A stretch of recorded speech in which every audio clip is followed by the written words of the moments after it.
Hello friends, तो स्वागत है आपका मेरे ब्लॉग में।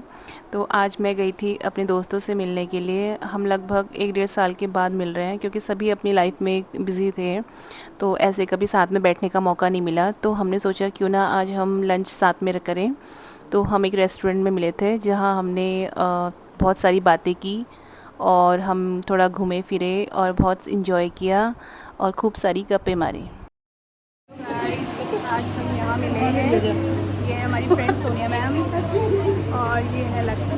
हम लोग आज मिले हैं यहाँ पे। आज हम आए हैं जू शॉपिंग करने के लिए और अपनी फ्रेंड के साथ हैं।